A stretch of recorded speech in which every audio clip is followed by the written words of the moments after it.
That shit's so tough. Yeah, in fact, that's how I reacted when I first seen that. Very accurate. Very well turn out. YouTube, what's good, man? My name is Shaun. If you're new here, welcome to the Don Crew. Today we have every new isekai and fantasy anime coming this fall. Shout out to any news for this video. We reacted to one of his videos yesterday, actually. So 2 days back to back. Hey, you know what can I say? With that being said, man, let's get straight into this. I'm excited to see what new isekais we have, bro. I ain't gonna lie, low key, unbeknownst to myself, fell in love with a few isekai, bro.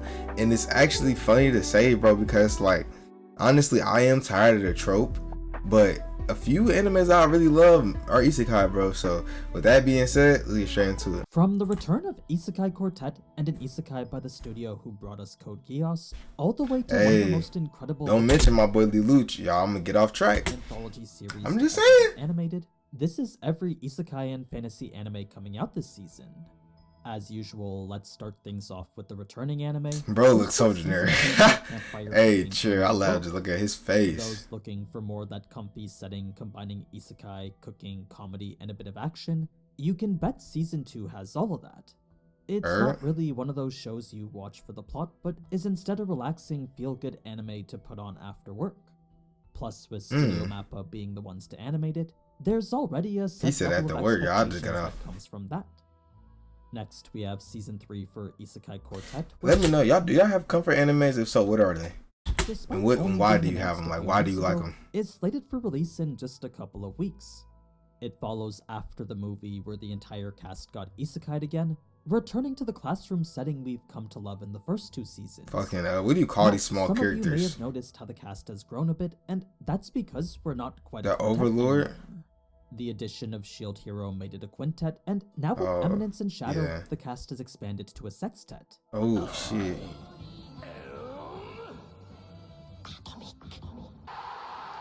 That shit's so tough. Yeah, in fact, that's how I reacted when I first seen that. Very accurate. Very well turn out to be the most ambitious crossover ever. What really roused me I know that's how you reacted too. That shit was so tough. This is the only way we can get more Yojo Senki these days. I mean, it's been 8 years and still we haven't gotten any word on season 2 yet. At this point, I've already accepted that we may. How we doing today, chat? How we doing, man? And Shadow somehow let me wipe y'all off. Y'all looking good over there, man. Let you know. That's when we might need to riot. But anyway, if you're looking for the Avengers of Isekai, then this is the closest you're gonna get to it. Even if you've only watched a couple of these isekai, my boy winking at me. Chill, bro. The interactions are usually gold. Here we have season 2 for Tales of Wedding Rings, the romance isekai where the main character needs to build his harem to win. That's not exactly right. That sounds funny as fuck. Isekai with for describing the show though, you can really only expect so much from it. It wasn't the most memorable anime when season 1 came out, so if it wasn't your cup of tea then it probably won't be now. I have read that the story gets pretty wild later on, but whether season 2 can get there, I couldn't really tell ya. When it comes to just straight up fantasy, Let This Grieving Soul Retire returns with part 2. And I do fuck with a good fantasy anime. Less than a year ago, so I imagine their plan was to always adapt to cours with the content. When it comes to what to expect, crazy scene, brother. If you like Overlord and the way misunderstandings sometimes drive the plot, this dials that aspect up to 100. You might not like the protagonist and the way he acts, but I'm sure you can appreciate the comedy behind the events unfolding around him. It's almost like a sillier version of Eminence and Shadow. Okay, I fuck with that. Other returning fantasy-adjacent series. Also, let me know if it's indie shows y'all really love and y'all think I should check out whether on my own time or whatnot. Battle Tournament, Record of Ragnarok, a brand new Digimon they still going with this shit. Beat Break, then season 5 for the daily life of the Immortal King. And they made it to 5 seasons for Daily Life of Immortal King? Split between that's crazy. Services, but rather than pay for multiple subscriptions to see them, what if I told you there was a way you can watch them right here on YouTube? Want to see One Punch Man Season 3 without needing Hulu or Disney? Well, with today's sponsor, Surfshark, you can do just that. All you gotta do, all the latest services, like free any uses is as you yourself from, so you're more secure yourself. That's they paying bro the big bag. Hey, check, can we, bro? Hey, I'm praying for the day I get ads or sponsors in my videos, bro, like that. They paying him to make the vid. That's different, shit. I ain't gonna lie. In the beginning, you might actually find it similar to Overlord, since not only is the protagonist my fault talking all over this anime, but I couldn't believe it. MMO character, They're also incredibly OP and find themselves inside their video game world for real. She then That has sounds. subordinates who are also strong, and together they seek out her old companions from 200 Fuck years ago, Panda? We in obviously JJK? affecting the world around them in the process. My fault, It's yeah. the development after that that's completely different from Overlord, since rather than simply accept that this is her life now, our protagonist asks a lot more of the why questions. This in turn develops a lot of the lore behind the world, and that makes this otherwise straightforward power fantasy a lot more interesting. So there's a lot Sounds like more a little- mystery and intrigue Sounds like a in cool this concept, but than you might expect. Enough that I think it's worth checking out this season. Next we have Dad is a Hero, Mom is a Spirit, I'm a Reincarnator. The story of a girl whose bro, parents are what's the pleasant Japanese intellectual. name, bro? Her father was the legendary hero who once saved the nation, while her mother is the primordial queen of the spirits. This results in her being capable of manipulating the elements of the periodic table, a fairly convenient skill considering in her past life she was a scientist. The villain is just some prince trying to seize the power of the spirits for himself, so you'd think with such an OP family such a task would be difficult. I mean, I'm fully here for the idea of these powerful parents caring for their equally powerful daughter, but I feel this conflict might be a bit too easy for them. I'm sure the stakes will be established just fine, but for me, I don't think this is one I'm gonna watch this season. Here Damn. we have my status He said, as "I'm an not assassin checking that shit out." obviously exceeds the heroes. I didn't know A he's rare being that honest isekai on from here. the studio who brought us Code Geass. Will it be as good as Code Geass? Well, with the novel and manga sitting at a solid 6.8, I think the animation is gonna need to do some serious heavy lifting here. That's not to say the story is bad or anything, it just seems like another typical power fantasy. It actually starts quite similar to Arifureta, minus all the edgy stuff and ever-growing harem. So, after being Bro, it's the isekai ever-growing alongside harem. his fellow It's classmates, funny that the shit that I react to out of what he say. I'm mainly just listening because, like, if the person making the video who knows substantially more than me about it saying he probably not gonna watch it, I mean that it already kind of clicked. one in You feel me, particular like- is given the role of hero. But This I am makes our listening, though. protagonist's assassin class seem rather lackluster, but in actuality it's stronger. It's from there our protagonist sets off on his own path, choosing an adventure most akin to that of a dark hero type. He starts to get involved with things he shouldn't. Now, I'm sure that seems like nothing new, but still I'm excited for it solely for the fact that Studio Sunrise is animating it. If anyone can turn a mid-story into something better, they're certainly the ones to do it. I'm hoping they can turn it into something like Eminence in Shadow. This is a gatherer's adventure in isekai, a truly generic one both in plot and animation. You've got our regular salaryman summoned into a fantasy world with OP powers, and it's those unconventional cheat Bro skills said that helps him salaryman. get by. Toss in a powerful familiar and a quirky sidekick, and what you get is the standard adventure we've seen so many times before. Man, bro is I feel it's explaining the type whole of show you isekai watch when genre. you've got nothing else to watch. Next, we have a couple villainous anime, one that is an isekai and one that isn't. For the one that is an isekai, this is the dark history of the reincarnated villainess, a manga turned anime from Studio Dean. In this, our protagonist was actually the writer of the story she's reincarnated into, making navigating the death flags quite easy for her. Where things start to change is when a character she never wrote about shows up. It then turns into that typical villainous stuff, plus the addition of the mystery regarding this new character. The other villainous anime is, may I ask for one final thing, a different take on the genre since it's a lot more aggressive. Literally. Our protagonist gets betrayed by the person she's supposed to marry, but rather than get sad or cry about it, she instead reverts back to her old ways as the Mad Dog Princess. What does the Mad Dog Princess do? Chad, she about to start throwing them apparently hard she likes to bitches. fight a lot.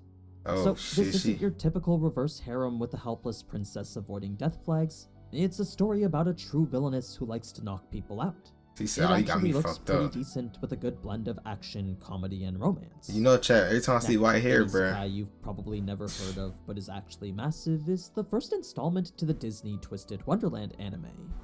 This first started Oh. out as a mobile game created between Aniplex and Disney, but has since expanded into something incredibly popular. What is Twisted Wonderland then? Well, it's an exploration of Chad, my Disney's mind worlds, is blown. specifically through an academy and its 7 dorms each inspired by them. The first anime will focus on Alice in Wonderland, and the villain in question is the Queen of Hearts.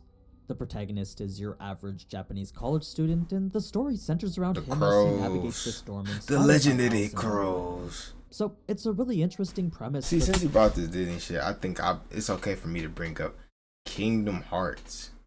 Bro, I love that game, bro. Oh my gosh. To go off of.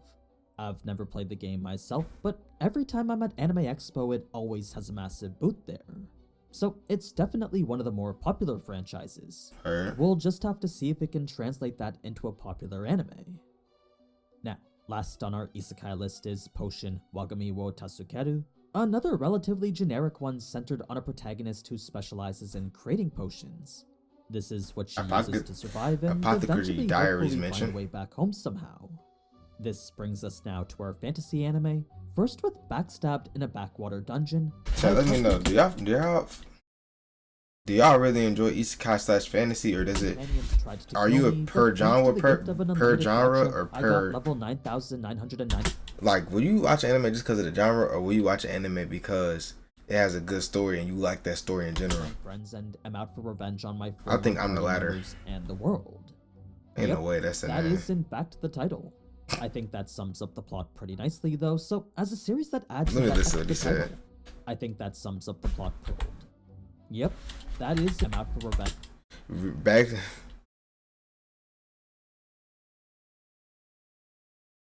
On my former party members and the world. Yep, that is in fact the title. That's crazy, I think bro. that sums up the plot pretty nicely, though. So, that's crazy. That's all I can say. He got it. Element of gacha, it could be fun to watch. Railgun. We're gonna continue that. We're gonna continue Index soon. No Class, brought to us by the same studio who butchered the beginning after the end. That already is enough to make me uninterested. But when you look at the trailer, facts. I told you about it. Than in the entire season of TBAT.